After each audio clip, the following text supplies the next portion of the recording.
Hello, everybody, and welcome to another episode of an experiment called Life with Alex Mackenzie. That's this guy. So it is May 29th, Monday.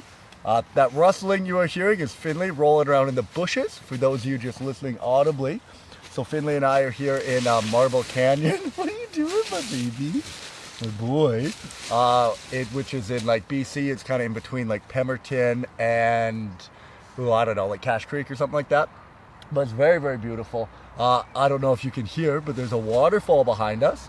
So we're going to go kayaking and go and check that out later this afternoon. Last week, what did we do? We just did a show in 100 Mile on Saturday. 100 Mile House. It was very, very fun, man. It was one of the funnest shows I've had in quite a while. It was definitely what I needed. It was very uplifting, and because I was off for 2 weeks, so I was off for the long weekend, and I didn't do a show then. And then it's just too long. I start getting grouchy, and I start getting all weird and depressy when I don't do comedy. It's I don't know if it's healthy, but I need it. Like, you just need that thing to get on that stage and go see all those people, and they just fill you up with all their love and kindness. This weekend, Thursday, I think it is, June 1st, we are in Kamloops.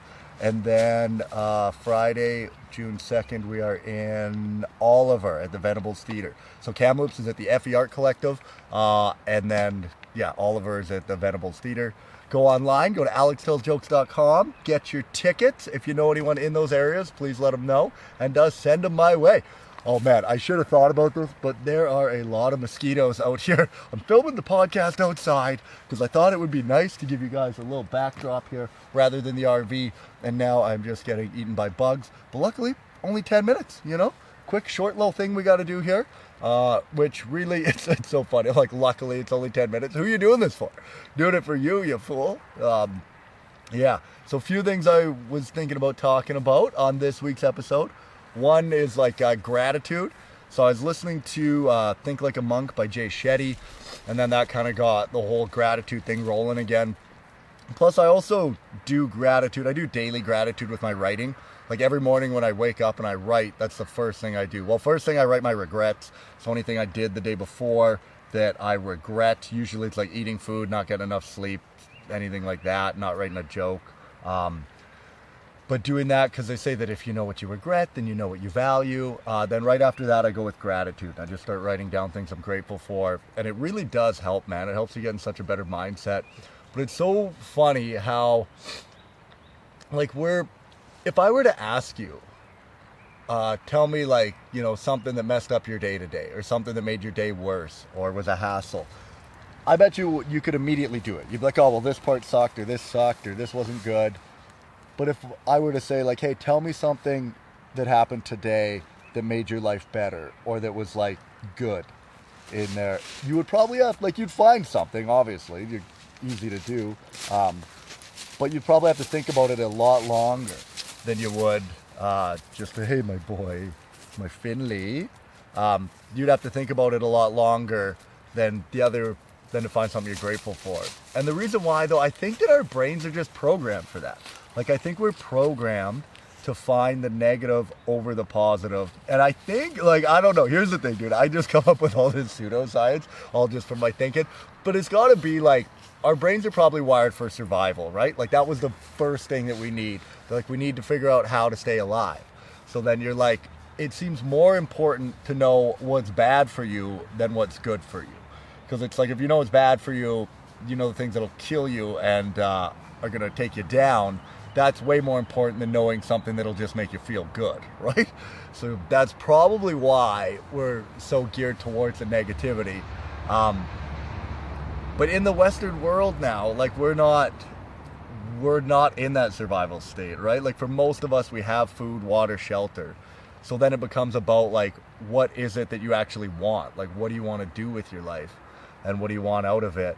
And I think that's where most suffering comes from. Because at the beginning, you think it's stuff, right? Like, we're so geared towards, like, oh, if I get a house, if I get a car, if I get a cool new dirt bike or something, or fancy clothes, or, whatever it is that you're trying to get.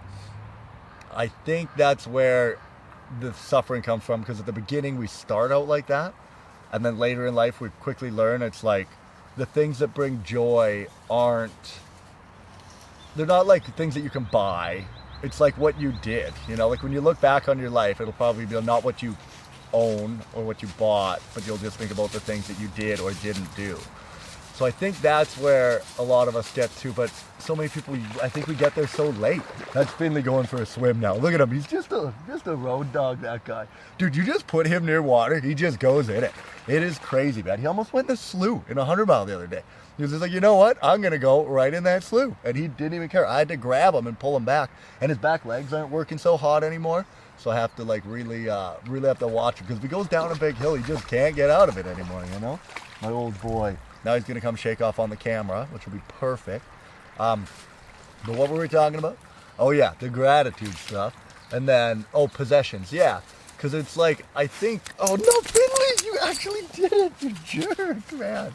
This is the last time you're coming on the podcast. Yeah, then go roll around in the dirt. That's right. Perfect. And then bring that into our house. Then we got to clean all that up. Oh, my boy. My baby boy. But yeah, that seems to be the thing. And then like acts of service seem to be a really big one. Like if you're doing it for something that's bigger than you, that seems to be a really good driver. That is something that always helps me get out of bed in the morning, you know. If you think about like, if you complete these goals and you achieve the things you want to achieve, you know, how is that going to benefit the people you love? So I think that's like a really good one to go off of. But yeah, I don't know. The old gratitude thing. So another thing I was going to talk about was that I am quitting drinking again. So last weekend was the long weekend, and I did not spend it in a productive way. I spent it drinking and partying all weekend, and it took me like 3 or 4 days, man, to like just be able to get back on track. Like I just like went perfect dark on social media. I like didn't post anything. I didn't want to talk to anyone. You just feel like so much shame. Like, because I don't know, I value so much of my value system is based upon productivity. Like I really, all the people I admire and look up to they're people who work very, very hard and they're very disciplined. And that is what I want to be. That's what I'm becoming, but that's what I want to be. And so when I don't do the things that I want to do, I suffer. But it's a really good learning thing because it's like, I'm like, oh man, I'm still struggling with this. Like I've struggled with sobriety my whole life. The whole joke is I always say, still with sobriety, mostly because it starts with the letter S, because I have a lisp. So that's what I used to say all the time. But it is like, I'm looking at it now where I go, you're not as strong as you thought you were, and you're not as disciplined as you thought you were. Because you went out, you drank, you partied, and you didn't do the things that you needed to do. You didn't go to the gym, you didn't eat healthy, you didn't do your writing, you didn't post your jokes, you didn't make any advancements on your business, you're no closer to launching your tour. A lot of things I missed. But then the suffering of that, like people are like, oh, well, you just gotta like be kind to yourself, like don't be so hard on yourself, it's okay. But I think that suffering, it shows growth in the sense that I would have never felt that before. When I was younger, I would have just thought that was a cool party weekend. As where now, it's like your conscience, your spirit, your soul is telling you this isn't what you want to do. Like the thing that you want to do is productivity. Like you want to wake up in the morning, feel good, and get to work.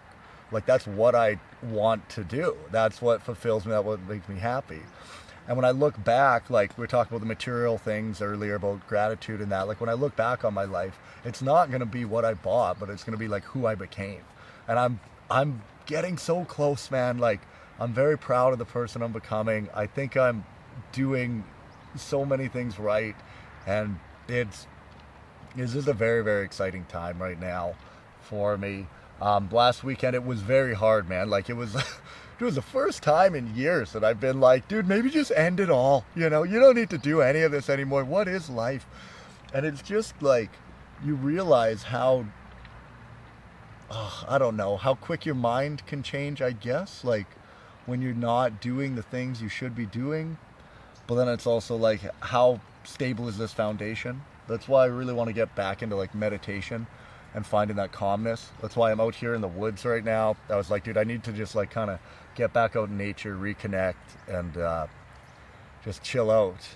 So I'm going to do that kayaking. We're going to see the waterfall and just try, I don't know. Because you got to be at peace with the silence, right? it's very frustrating. Like, I don't like when I drink, dude, it's just such an addict. Like, I just want a drink and I want one and another and another and another. And it just, I don't know, you're like, when is enough enough? Like, what do you think the next one's going to do that the last 10 haven't done, you fool? And I had a very good reminder of it too this weekend. So I was in 100 Mile, had an amazing show. The crowd was so good, so loving, so much energy, and so many people after the show like, hey, let's go out, let's go have a drink. And I explained to them, hey, like, I quit drinking 4 days ago. We're back on the sobriety train. We're not doing it. And one of the guys was like, man, you got to come tonight. Fuck it. Like, it's only 4, just come drink tonight. You're doing it tonight. We're getting drunk. It's going to be a great time. And I had to say no. I was like, no, sorry, man, I can't. I'm like, dude, if I start drinking, I just can't stop. I just drink another and another and another. And this guy was like, dude, that's just like me, bro. And I got the stark reminder. It was like, I think I got a message from the girl he was with. Messaged me on, I think it was Facebook or Instagram at like 4 a.m. It was just a video of this guy just throwing up, bent over a car. And I was like, dude, that would have been me. Like, what a good reminder of why you like stayed in and you need to stop drinking and partying, you know? It was a good little memento. I think my little angels give me a little tip of the cap there, you know? So anyway, you guys, I guess that's probably been a 10-minute ramble. I am off now. Me and Finley, we're going to go finish doing the rest of our stuff. Hunger for Laughs comedy tour is coming up. Look for that. We're doing our first arena this year, 2,800 seats. It's big dreams. I'm very afraid of it, but I think it's all going to be worth it. And that's the only way you get better, is you just got to go out there, try things, fail, figure out what went wrong, come back, do it again. The only way to overcome your fear of spiders is to hang around with some spiders. Yeah. So anyway, I love you guys. Thank you so much for all your support. Go to alextellsjokes.com. Check out the live shows. See if there's anything I'm doing in your town. I would love to see you. We also got a bunch of fresh merch on the online store, so check that out. And just remember to just always ELE. Everybody love everybody. All right, take care.